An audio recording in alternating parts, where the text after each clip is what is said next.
Hi guys, so my name is Kay and I'm going to be narrating the Bloxport Elementary School Staff Handbook. And first off, I would like to thank you for applying to Bloxport Elementary School, and then second of all, I would like to congratulate you on being accepted as a staff member to Bloxport Elementary School. So this is the staff handbook, and today we're just going to be going over it. And if you have any questions, feel free to talk to Noah or I or any of your school administration. So this is our table of contents, and I'm assuming Noah is going to be posting a hard copy link to the to the staff handbook somewhere, whether that's in school, in your staff announcements or in your new hire packet. But just as a reference, I'm not going to go into everything too much. If you look, obviously the table of contents, you should know what that is. The numbers on the sign correspond with a given slide, and if at any time you have any questions, please feel free to come to the table of contents, find the page number, and the page number of the corresponding slide will be down here, and you can find it that way.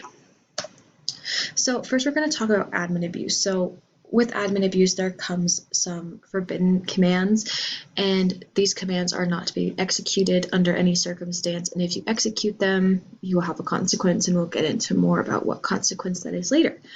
So some of those commands are kill, fling, jail, freeze, char, nuke, disco, time, crash, sword, shut down, and inappropriate naming. So with inappropriate naming, I would like to add on, depending on what you name the student or staff member or whoever it may be, it could be considered discrimination, and that's grounds for automatic termination. So next, for admin abuse, we have permission granted commands, and these commands are not to be executed unless you have permission from an SA+, and those commands are music, message, system message, and gear. You shouldn't have to use these commands, but if you feel the need to ask for permission for the commands, feel free to ask.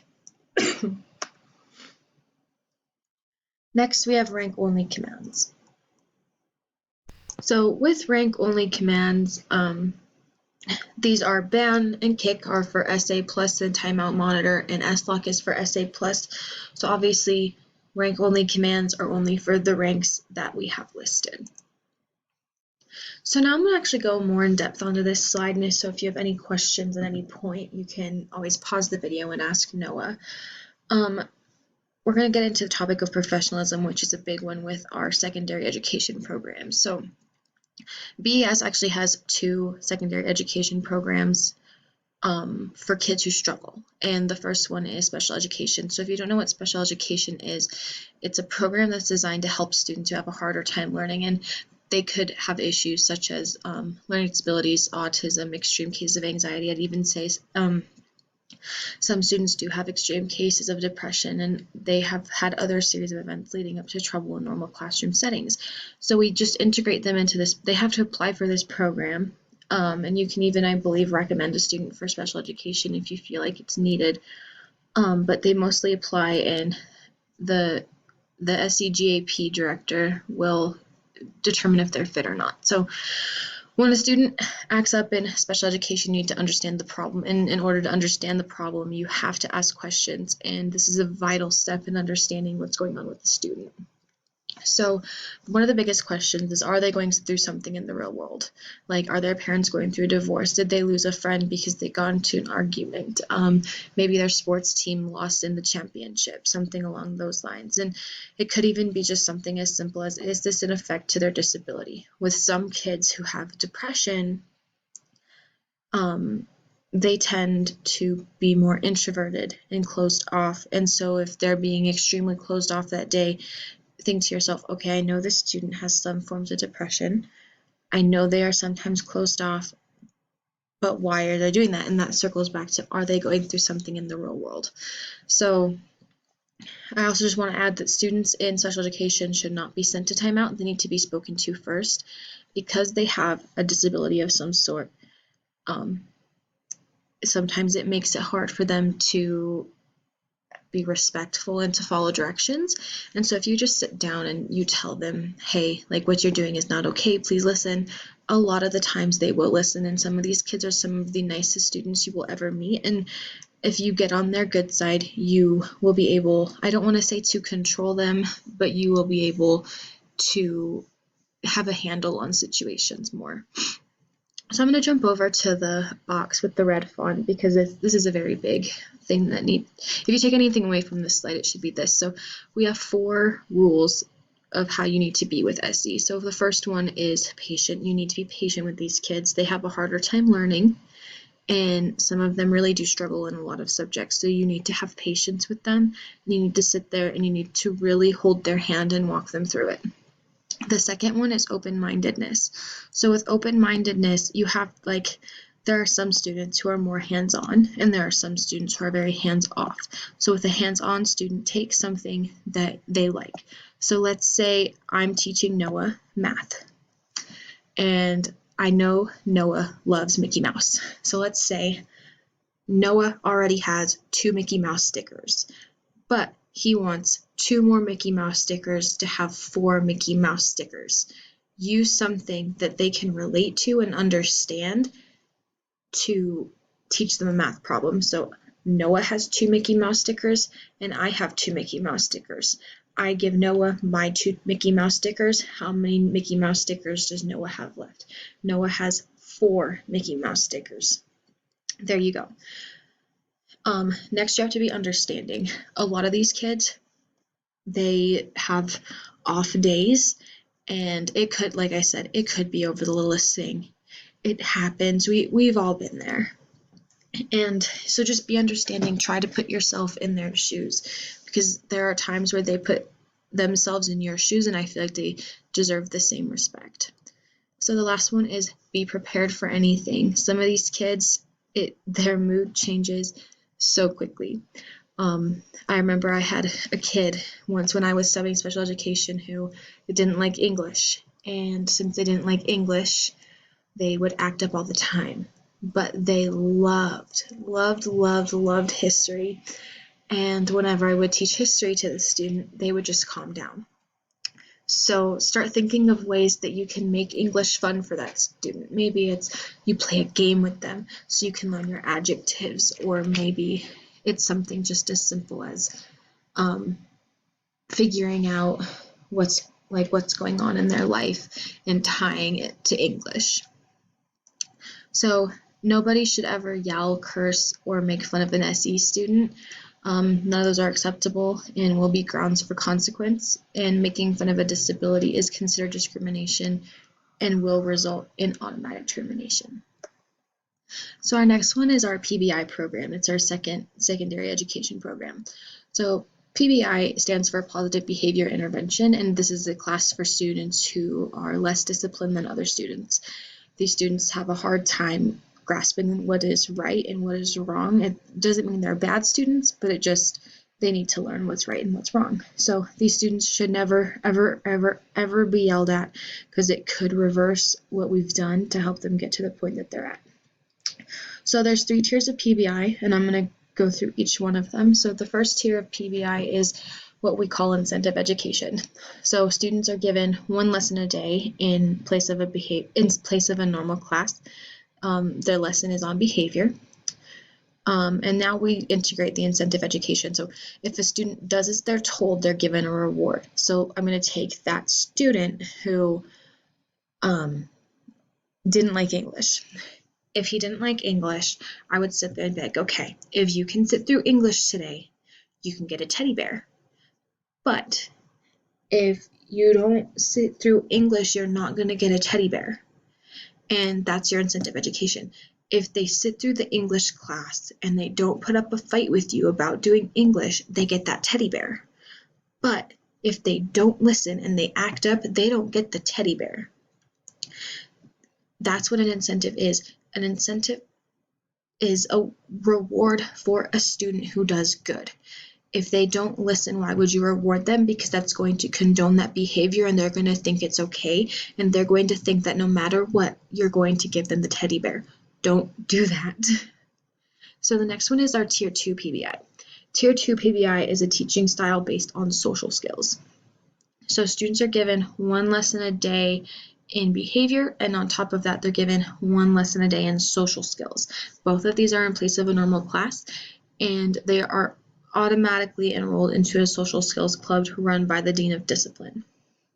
So tier 3 is kind of similar to our tier 2, but instead it's our last resort. This is for extreme cases. So students are given 3 one-on-one lessons. So instead of a group setting, it's one-on-one lessons in behavior, and then 2 lessons a day in social skills. And so then they are also enrolled into the social skills club, and you can use the incentive education strategy on tier 2 and tier 3 PBI.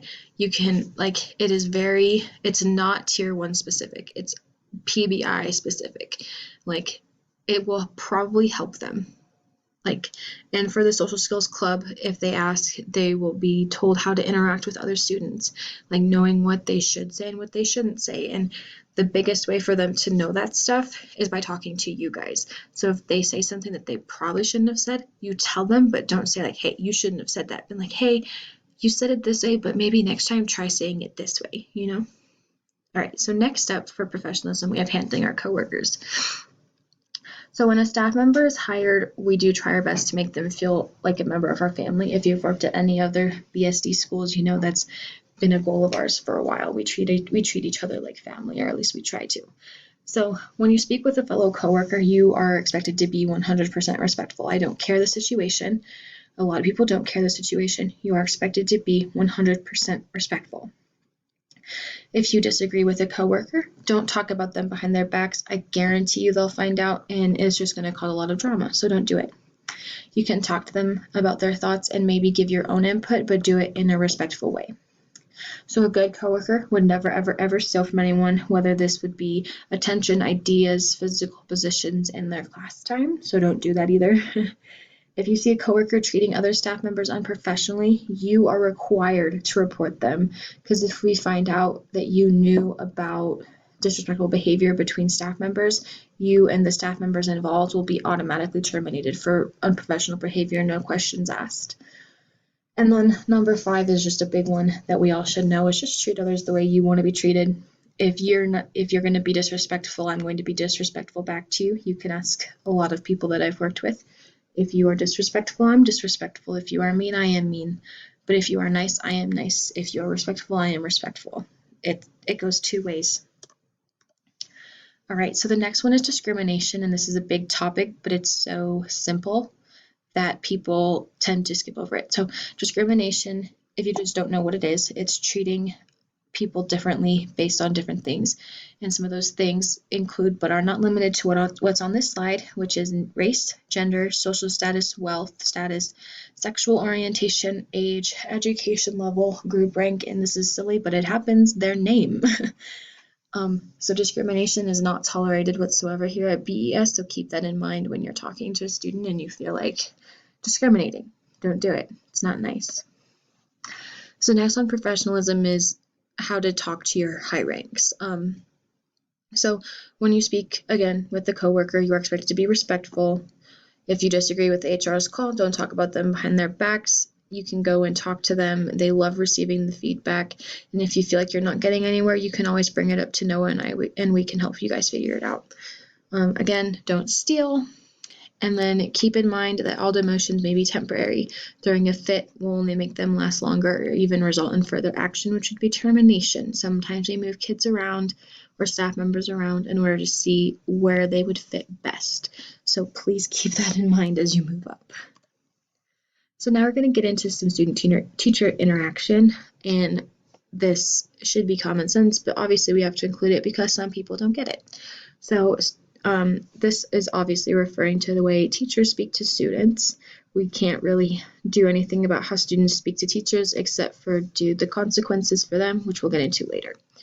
So the big one is staff members cannot insult students on BES property. This includes our buildings, event centers, Discord servers, game nights, and other lots of BSD, whether that be BMS, BHS. It happens. Cursing to and or around students will not be tolerated on BES property, and BES is not responsible for anything happening off BES property. So if you and a student get into something in, let's say, another Discord server, that's not us, that's on you guys. There'll be another consequence though. Next, for student-teacher relationships. teachers are required to keep a professional relationship with all students and staff members in the building. If you're having an issue with that, come to Noah or I and we'll help you. If you see a coworker giving a student special treatment or acting unprofessionally, you are required to tell an SA, because if we find out that you knew, again, you and the staff member will be terminated immediately for discrimination. You are not allowed to treat students like they are better or worse than others, whether they're in our secondary education programs or based off of race, religion, sexual orientation, even if they're annoying, related, have a handicap, or even just because you were bored and you felt like it. Don't do that. You will be fired immediately. Again, this is with proof. We can't just fire you based off of accusation, but if we have an accusation, we will investigate. And then just keep in mind that online dating is not supported by Bloxport Elementary School or Roblox, so just don't do it. Next, we have dress code. This is a pretty easy one, but it's overlooked by a lot of people. So all staff members are required to wear clothes. You're probably like, why'd you have to put that in there? It's happened. You'd be surprised. So clothing cannot contain anything regarding discrimination of race, religion, sexuality, wealth status, and location. Clothing cannot expose the chest, stomach, upper thigh, or back. And for girls, your bust area cannot be shown. And you cannot have heavy chains, major holes, etc. You have to look professional.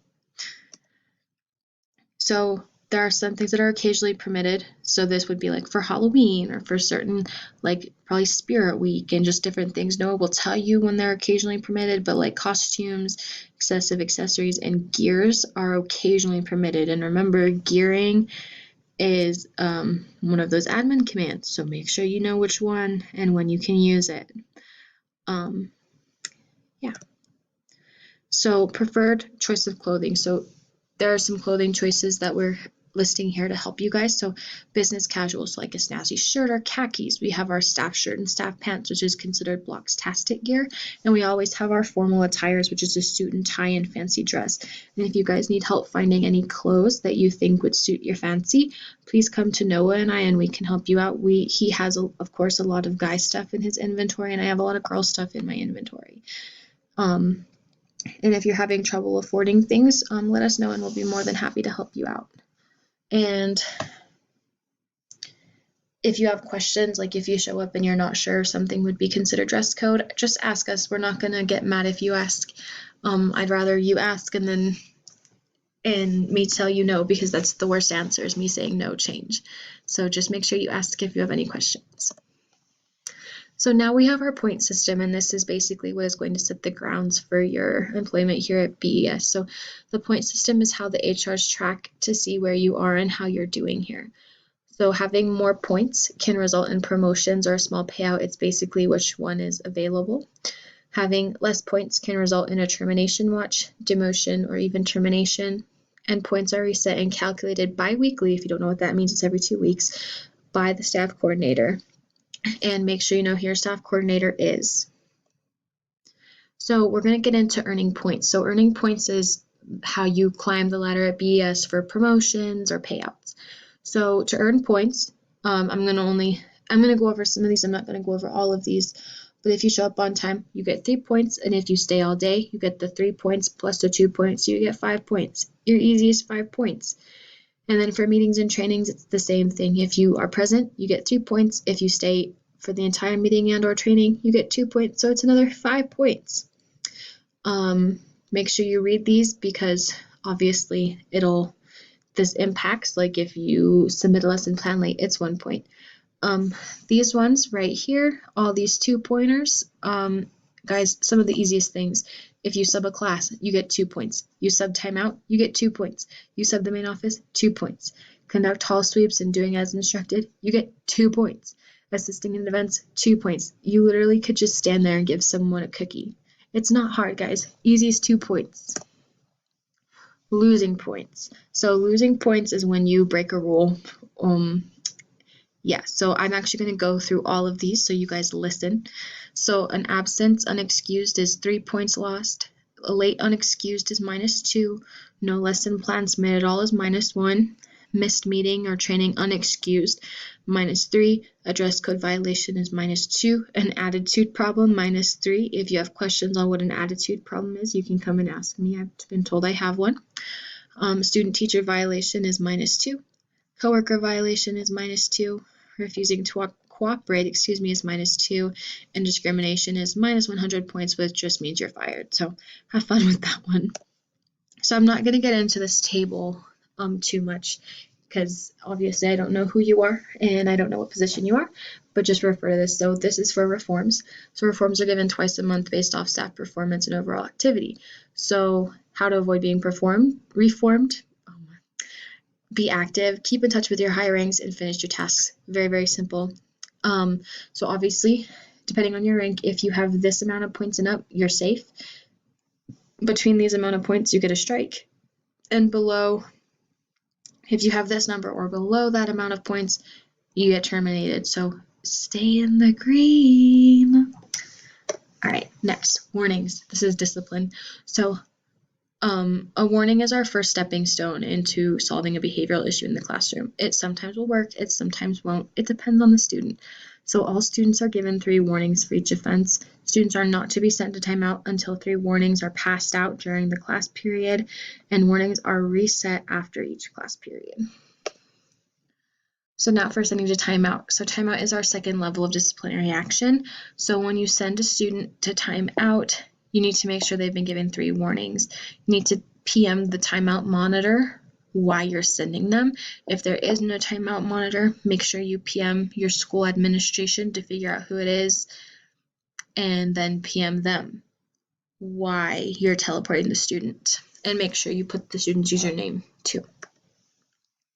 So next is for placing in PBI. This is our third step to correct behavioral issues. So students are placed in PBI by noticeable poor behavior or recommendations from staff members. And again, they're just placed in PBI to work in a more controlled environment so they can work on their behavioral norms. And it all depends on what they did to be placed in a tier.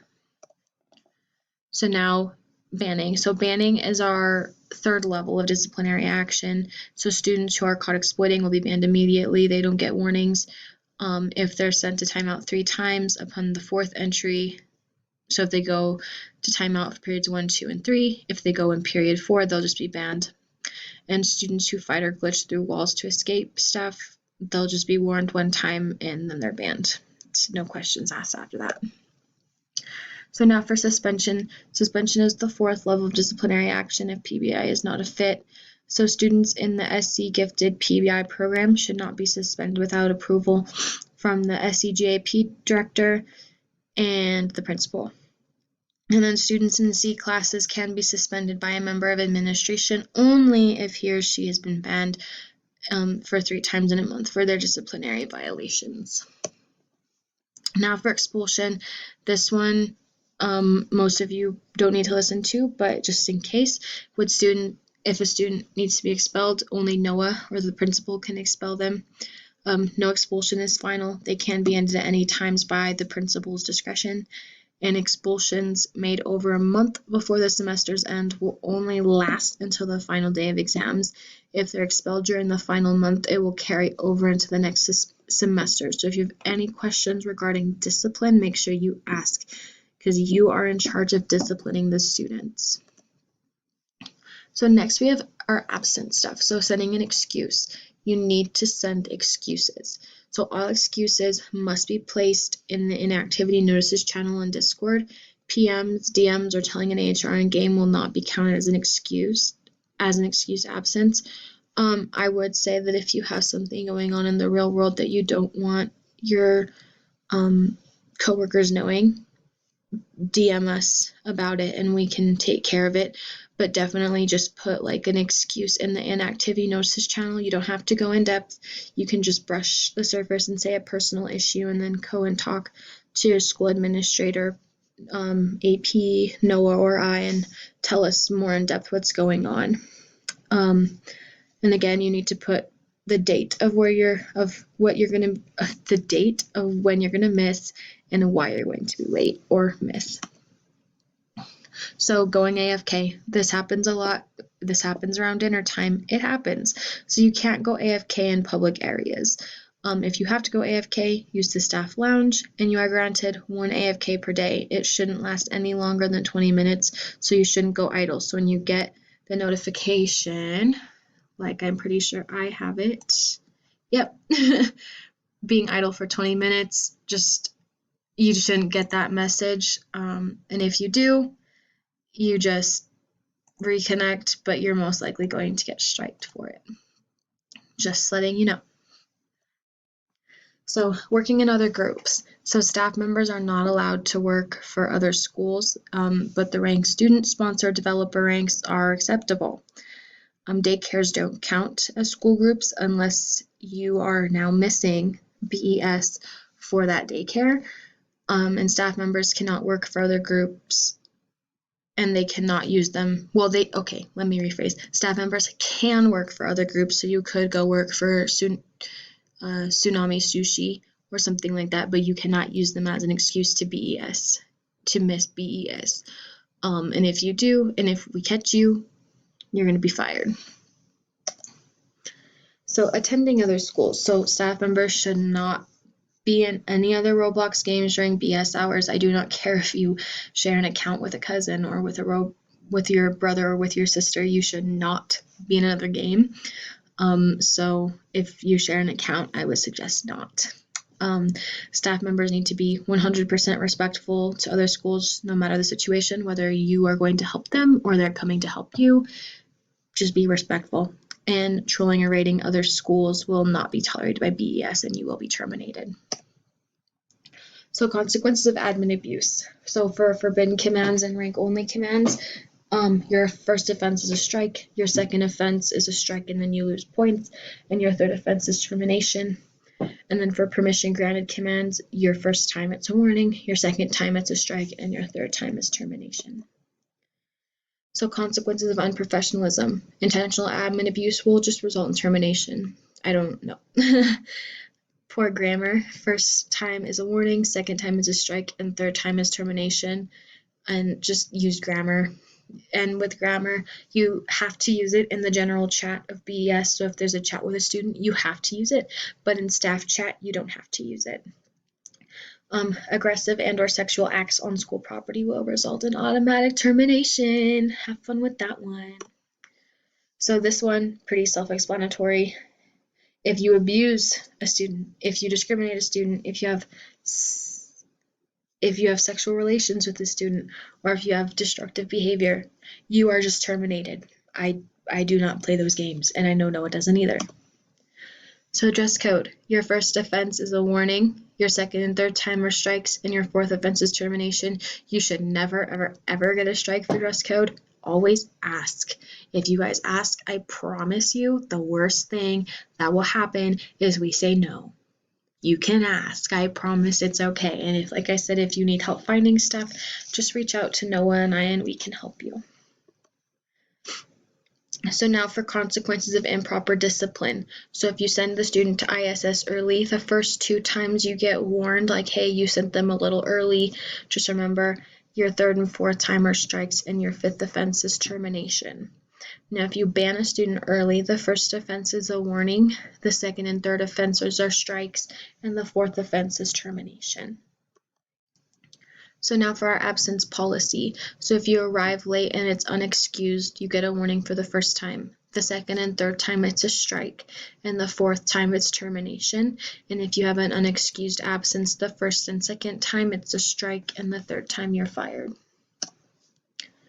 So now consequences for working at other schools. So if you are working at another school, you are given 24 hours to choose which school you would like to work for.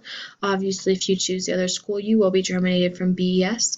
And if you do not make the decision in 24 hours, we will make the decision for you, which will mean you'll be terminated from BES effective immediately.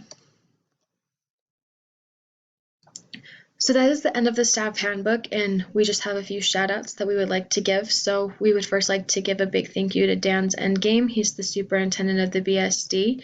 The next person I'd like to give a big thank you to is Noah. He's your principal, and he made this slideshow. And my name is Kay. I'm the vice superintendent of the BSD. My username is now KXMorphe, but if you look up Kay Says Not To, it should come up. and I narrated the handbook. And I would like to give a big thank you to you because now you're a newly educated staff member of the BES community. And if you have any questions, please feel free to contact us and we will answer any questions that you may have. You can tag us in the Discord or come directly into our DMs and we'll be more than happy to answer. All right, guys, have a good one.